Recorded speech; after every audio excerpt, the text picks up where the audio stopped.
The music community is eclectic and ever-evolving all around the world. With it comes many walks of life, all with different styles and means of expression. Today we'll be joined by an aspiring young New Jersey musician and longtime friend, Max DiGregorio, to tell us about his experiences in the world of music, how it's impacted his life, and where he'll be going moving forward. Well, I started lessons at the local school of rock around here. And we started doing whatever else. You practice there, you have little rehearsal sessions, and it kind of teaches you how to be a band, I guess.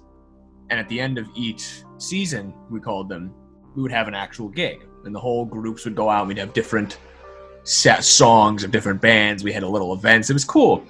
And eventually I ended up leaving and taking some people from there and started my own band. And I was probably 12 at the time, and we started playing small places, little gigs, birthday parties, friends' places, whatever else. And it just kind of spiraled from there. I mean, it was an interesting experience with so little experience before that. Going from School of Rock into that was very weird for me, but I think it helped a lot in the long run.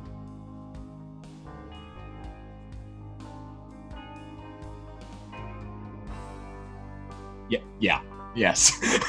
I mean, again, it is a very interesting thing in general to have to do. It's very weird to just go out and start playing music for people and get paid for it.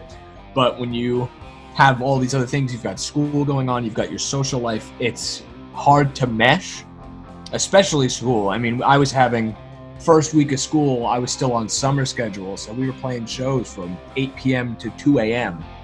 and then packing up, not getting home till 4, waking up at 6 for school. I mean, it's not easy, but you do it because you love it. There's not much more to it, really.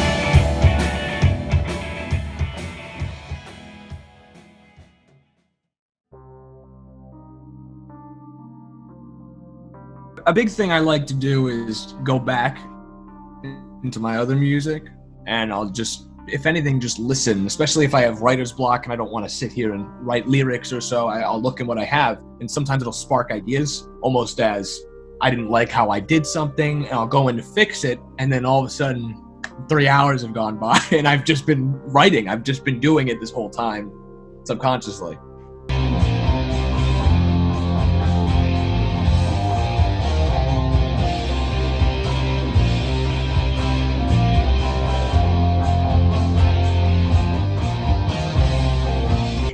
I have the furthest thing from a formal practice routine.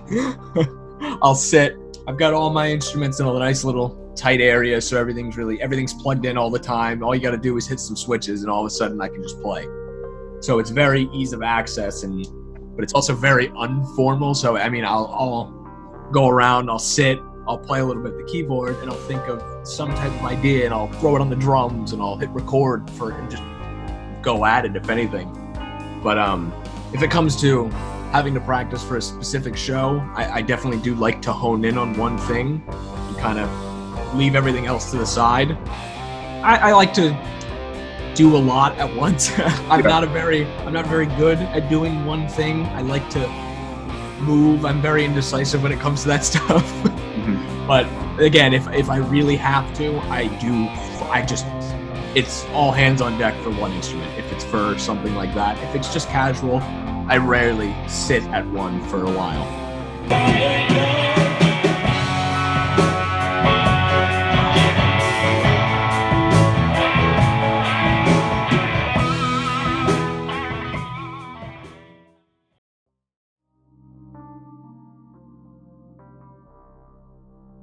Not professionally, no. I do for myself, for my own whatever. I mean, I definitely do plan on releasing my own music, so I've been working on a ton of different stuff for forever now. Some stuff that might not ever see the light of day, but I do enjoy recording. I'm no sound engineer. That's not my area, but I've enjoyed learning it, so it has made recording things a lot more interesting. I definitely think the next step is releasing music for myself, try to get out there a little bit more, try to take it to the next level, put who I am out there, basically, try to get that talent somewhere else instead of just playing around here and hearing from like an aunt or something, oh, you're so great, sweetie. Like, there's a lot more to do, and I really need to take it up that level, so I hope to do that really soon. Yeah.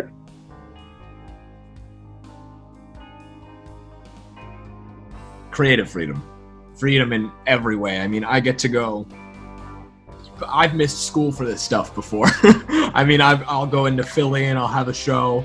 I've gone all over the place. Just going there is so casual. Nobody comes up to me and starts telling me what to do. People ask me what I need. People say, oh, do you need help with this? Do you need your sound to be done this way? Whatever else. And it's just not uptight at all. I mean, it's so easy to just exist together. These are all people with the same interests. These are all people in the same environment. Everybody just kind of works together. It's a really nice experience.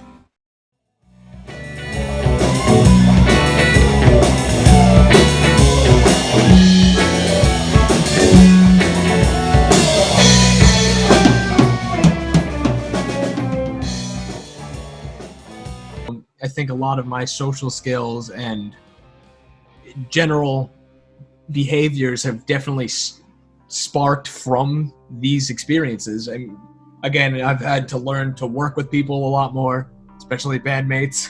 Yeah. So, I mean, those internal conflicts have definitely made me grow a little more. I've just had so much happen with all this.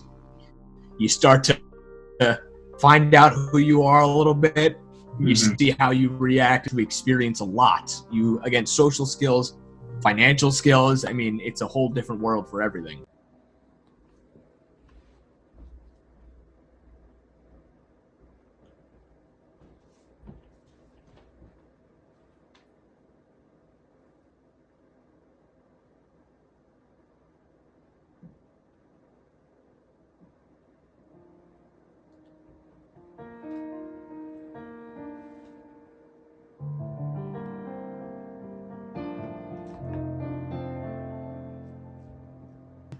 Don't stop. Just keep doing it. I mean, that's the best advice is you are your only enemy. If anything, no one's going to be able to stop you from doing what you want to do. If you want to be an artist and you want people to buy your art one day and live off of that, go for it. Who's going to stop you? Your skill and your determination is the only thing that's going to stop you from getting to that point. No one can say you can't do this, you can't do that. It's all about you. I mean, the best thing is having that fire lit at all times and keep pushing. I mean, you as an individual is what makes you special. That's what makes you different. You take inspiration from all these artists, but you're not them. You've got different ideas than them. And once those start to mesh, it's something no one's ever heard. And people like new things. Mm-hmm.